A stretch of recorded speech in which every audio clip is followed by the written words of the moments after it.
नमस्कार, मैं हूं अखिलेश पांडे और आप देख रहे हैं सी न्यूज़ भारत। वक्त हो चुका है न्यूज़ बुलेटिन का।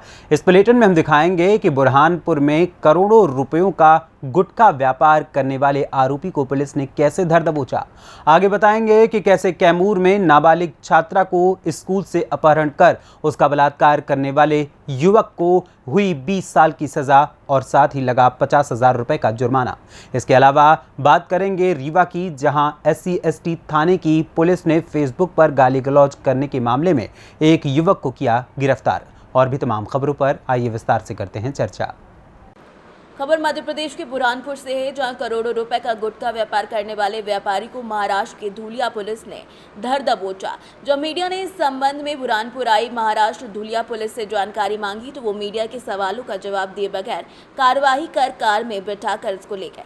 उन्होंने मीडिया से कहा कि हम यहाँ की मीडिया को नहीं बताएंगे, वहाँ की मीडिया को इस बारे में पूरी जानकारी दे देंगे। सूत्रों से मिली जानकारी के मुताबिक गुटखा व्यापारी का लाखों करोड़ों रुपए का व्यापार है। मध्य प्रदेश के बुरहानपुर जिले सहित महाराष्ट्र के अन्य जिलों में भी गुटखा पान का गोडाउन बने हुए हैं। इस मामले में अतिरिक्त पुलिस अधीक्षक अंतर सिंह कनेश ने जानकारी देते हुए बताया कि महाराष्ट्र धुलिया पुलिस का मामला है, पूछताछ के लिए वो ले गए हैं।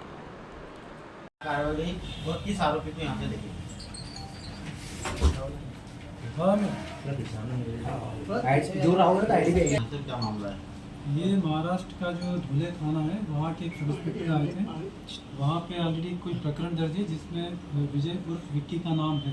तो इन्वेस्टिगेशन में वो उनको आज लालबाग थाना क्षेत्र से लेकर के गए हैं। इसकी पूरी जानकारी नहीं है। प्रकरण चूँकि धुले का है, उनके वहाँ इन्वेस्टिगेशन इसका चल रहा है, तो उसी इन्वेस्टिगेशन में उनके द्वारा पूछताछ के लिए ले गए हैं। क्या इन्वेस्टिगेशन है सर इस पर मामले में? वो कोई जानकारी नहीं है, वो तो संबंधित थाना में होती है। एक ही आरोपी सर इसमें क्यों और भी?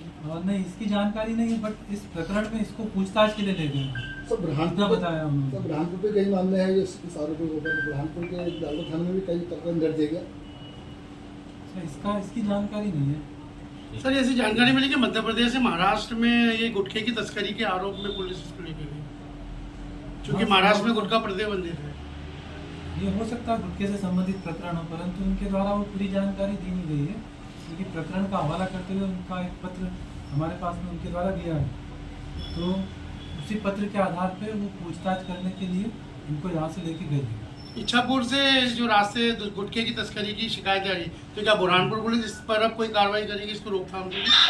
हाँ, हमारे जो ऑलरेडी नाके वाके लगे हुए हैं, क्योंकि चुनाव को देखते हुए भी 12 हमारे जो अंतर्राज्यीय नाके लगे वहाँ ऑलरेडी चेकिंग स्टार्ट हो गई है, तो सारी चीज़ें भी चल रही हैं। ठीक है, थैंक यू सर। बुरहानपुर से सी न्यूज़ संवाददाता अनिल की रिपोर्ट। खबर कैमूर से, जहां भभुआ सिविल कोर्ट के पॉस्को कोर्ट के न्यायाधीश आशुतोष कुमार उपाध्याय की अदालत ने नाबालिग छात्रा के अपहरण और बलात्कार के आरोपी रामनिवास राम को 20 साल की सजा और 50,000 रुपए का अर्थदंड दिया है। मामला चांद थाना क्षेत्र के 1 साल पहले का है, जहां नाबालिग छात्रा स्कूल नामांकन के लिए अपने दादा के साथ गई थी। जब दादा उसे बाजार में बैठाकर बैंक से पैसे निकालने गए तो युवक रामनिवास राम पहुंचा और बोला कि तुम्हारे दादा बैंक में बुला रहे हैं, और उसे ऑटो में जबरन बैठाकर मोहनिया लेकर चला गया, जहां उसके साथ बलात्कार किया। घटना के बाद छात्रा किसी तरीके से अपने घर पहुंची, जहां परिजनों ने सारी घटना का खुलासा किया, जिसके बाद परिजनों ने उसे लेकर भभुआ महिला थाने पहुंचे और प्राथमिकी दर्ज कराई। तो तत्काल पुलिस ने आरोपी को चांद बाजार से गिरफ्तार किया और इसके बाद आज ये सजा मिली है। न्यायालय से आज सजा हुई। आज दिनांक 28/8/23 को निर्णय सुनाते हुए जिला व्यवहार न्यायालय के विशेष पॉक्सो न्यायाधीश सह ADJ श्री आशुतोष कुमार उपाध्याय ने नाबालिग 15 वर्षीय पीड़िता को जबरदस्ती अपहरण कर बलात्कार करने के आरोप में अभियुक्त रामनिवास राम, जो चांद थाने का निवासी है, जो प्रारंभ से ही काराधीन है, को दोषी पाते हुए करीब 20 वर्षों का सश्रम कारावास एवं 50,000 जुर्माना की राशि लगाई है। इस मामले में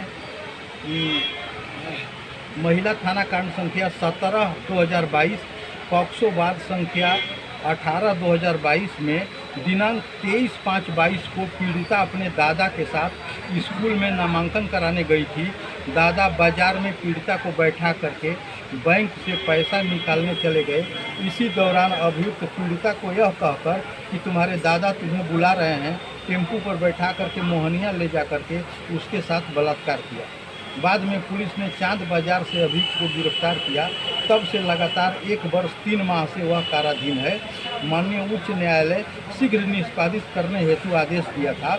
मामला स्पीडी ट्रायल के अंतर्गत चल रहा था, इसलिए कोर्ट ने धारा 366 में 5 वर्षों की सज़ा, 20,000 जुर्माना, धारा 376 3 भादवी में 20 वर्षों का सश्रम कारावास, 50,000 जुर्माना और पॉक्सो 8 में 3 वर्षों का सज़ा और 10,000 जुर्माना देने की सज़ा सुनाई और जुर्माने की राशि पीड़िता को देने का भी आदेश दिया।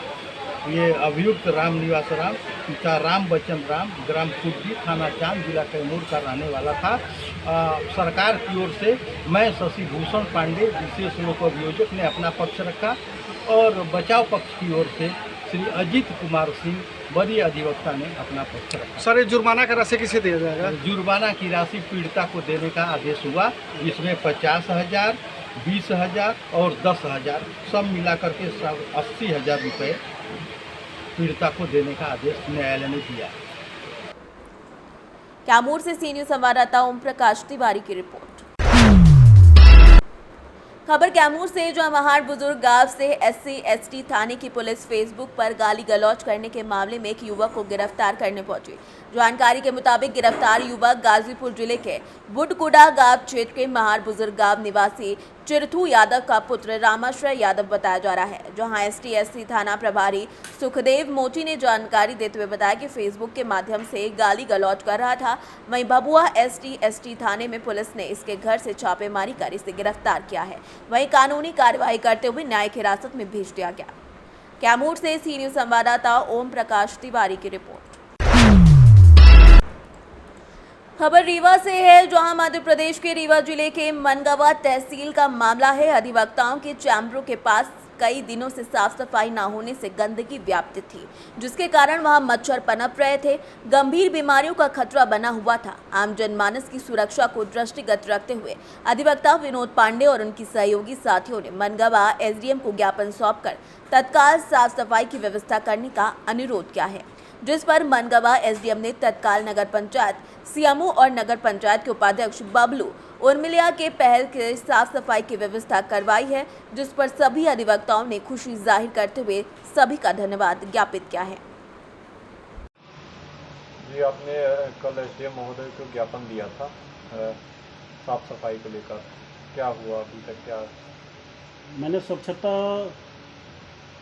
के हिसाब से, क्योंकि यहाँ पे ये अधिवक्ताओं का चेंबर है मनवा तहसील, और यहाँ थोड़ा सा मुझे ऐसा लगा कि मतलब गंदगी मुझे दिखी। और स्वच्छता के संबंध में चूँकि हमारा पहले से ही पुराना लक्ष्य है, क्योंकि हमारे देश के यशस्वी जो प्रधानमंत्री हैं वो भी स्वच्छता के विषय में अक्सर बोलते हैं, तो मुझे उनसे भी मतलब प्रेरणा मिली। और मेरा स्वयं का आत्मा जो है तो बोली कि नहीं, यदि स्वच्छता नहीं होगी तो किसी भी प्रकार से कभी भी किसी को भी मतलब बीमारी पकड़ सकती है, जैसे डेंगू हो गए, मलेरिया हो गई। इसके विषय में मतलब चूँकि हमारे साथ बीत चुका है, हमारे बच्चों के साथ में ऐसा मतलब हो चुका है इसके पहले, तो मुझे लगा कि यहाँ पे आम जनमानस आता रहता है हमेशा, तो कहीं ना कहीं किसी न किसी स्वरूप में यदि किसी को मलेरिया हो गई या कि डेंगू हो गया, तो चूँकि